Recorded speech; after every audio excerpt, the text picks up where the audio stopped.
आज हमारा देश एक कठिन दौर से गुजर रहा है। लड़ाई का स्वरूप थोड़ा बदल गया है। आज हमारे देश में ही राष्ट्र विरोधी तत्व है, देश विरोधी तत्व हैं, जो हमारी सभ्यता को, सभ्यता को, संस्कृति को मिटाना चाहते हैं। आप कल्पना करिए, ये धरती पे किसी देश में वक्फ बोर्ड नहीं है, सिर्फ भारत में है। किसी भी इस्लामिक देश में वक्फ बोर्ड नहीं है। वक्फ बोर्ड को 2013 में कांग्रेस ने जो शक्तियां दी, जरा उसका भी उल्लेख सुन लीजिए कि वक्फ बोर्ड का निर्णय वक्फ की ही अदालत करेगी। वहां पर जिले की कचहरी, उच्च न्यायालय, उच्चतम न्यायालय, इनका अधिकार, इनका सीमा क्षेत्र समाप्त हो जाता है। और वक्फ बोर्ड आपको एक नोटिस उसने दिया कि साहब ये संपत्ति वक्फ की है, अगर आपको आपत्ति करना है तो उनका प्रदेश में एक कार्यालय है, वहां जाके आप आपत्ति कर सकते हैं। अगर 1 साल में आपने कोई जवाब नहीं दिया तो ये माना जाएगा कि आपको कोई दिक्कत नहीं, आपका घर, आपकी जमीन, आपका गांव वो वक्फ संपत्ति घोषित हो जाएगा। ये लिखा पढ़ी में है। और आज आप टीवी पे देख रहे होंगे कि इसके पक्ष में मतदान भी कराया जा रहा है। तमाम मौलाना लोग इसमें मोबाइल के माध्यम से मतदान हो रहा है। इसमें हम सबको मुखर होना चाहिए, क्योंकि राष्ट्र रक्षा का दायित्व तो सिर्फ राजनेताओं का नहीं है। हम कुछ भी रखें, हम घर रखते हैं, अपने घर में हम सफाई करते हैं, उसकी रंगाई पुताई करते हैं, हम गौ पालन करते हैं तो उसको, गौ माता को भी चारा पानी देते हैं, यहां तक कि वाहन भी रखते हैं तो उसमें सर्विसिंग होती है, तेल पानी भराना पड़ता है, उसकी देखरेख करनी पड़ती है। आज हमारे नेता अगर ये कठिन निर्णय ले रहे हैं तो उनको प्रोत्साहित करने की आप सबको आवश्यकता है, हम सब लोगों को आवश्यकता है। ये राष्ट्र है। आज हम जितने क्षत्रिय महानुभावों को, अपने पूर्वजों को जो स्मरण करते हैं, उन्होंने अपने लिए लड़ाइयां नहीं लड़ी, उन्होंने अपनी धन संपदा, अपना खजाना भरने के लिए लड़ाइयां नहीं लड़ी। उन्होंने देश की रक्षा के लिए, उन्होंने संस्कृति की रक्षा के लिए तलवार उठाई।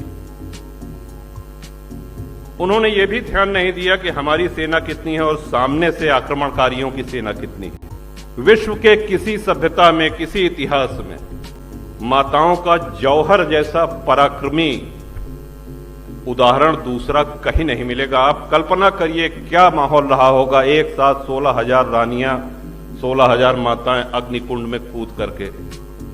किसकी वजह से? अकबर द ग्रेट की वजह से। और आज शिक्षा हमको और सुलभ हो गई है। आज ये सब सारी जानकारियां हमको नेट पे उपलब्ध हैं। हमको मुखर होने की आवश्यकता है। पहले हम ये कह सकते थे कि साहब हम कोई राजनेता नहीं है, अगर हम बयान देंगे तो पत्रकार छापेंगे नहीं, छपेगा नहीं, सुनेगा नहीं कोई, कौन पढ़ेगा। लेकिन आज सोशल मीडिया पे तमाम संचार के ऐसे माध्यम हैं जिसमें आप लिख करके, बोल करके अपनी उपस्थिति मजबूती से दर्ज करा सकते हैं। आज आप उन लोगों को प्रोत्साहन दे सकते हैं जो लोग राष्ट्र हित में, धर्म हित में निर्णय ले रहे हैं, बड़े निर्णय ले रहे हैं। देश का बंटवारा धर्म के आधार पर हुआ था। हिंदुओं ने कभी नहीं कहा कि हम मुसलमान के साथ नहीं रह सकते, मुसलमानों ने कहा कि हम हिंदू के साथ नहीं रह सकते, अलग मुस्लिम राष्ट्र चाहिए। पूर्वी पश्चिमी पाकिस्तान बना, सभी लोग जानते हैं। लेकिन उस समय एक चिंता व्यक्त की गई, और जो कि बड़ी जायज चिंता थी, और उस चिंता को व्यक्त करने वाले पहले नेता आदरणीय सरदार पटेल थे, जिन्होंने कहा कि इन देशों में जो अल्पसंख्यक, भारत के अल्पसंख्यकों के विषय में तो वो आश्वस्त थे, उनकी चिंता पाकिस्तान और बांग्लादेश में रह रहे अल्पसंख्यक हिंदुओं की थी। तो जब ये बात आई तो उसके बाद एक नेहरू लियाकत पैक्ट हुआ। आप लोग नेट पे देखिएगा, नेहरू लियाकत पैक्ट हुआ। तो उसमें ये आश्वासन दिया गया नेहरू जी की तरफ से और लियाकत की तरफ से कि नहीं साहब, इनको कोई दिक्कत नहीं होगी, मेजॉरिटी माइनॉरिटी दोनों एक समान अधिकार प्राप्त होंगे उनको, और दोनों फले फूलेंगे, किसी प्रकार का कोई खतरा नहीं होगा, उनको अपने ढंग से पूजा पाठ करने का अधिकार होगा, उनके में हमारा कोई हस्तक्षेप नहीं होगा। और परिणाम ये हुआ कि बंटवारा के समय 23% हिंदू पाकिस्तान में आज घट करके 1% रह गए। जात पूछ के हिंसा नहीं हो रही है वहां। सोमनाथ जी का उदाहरण तो बहुत पुराना हो गया। अभी कुछ वर्ष पहले अक्षरधाम पे जो आतंकी हमला हुआ था, आप लोगों को स्मरण है?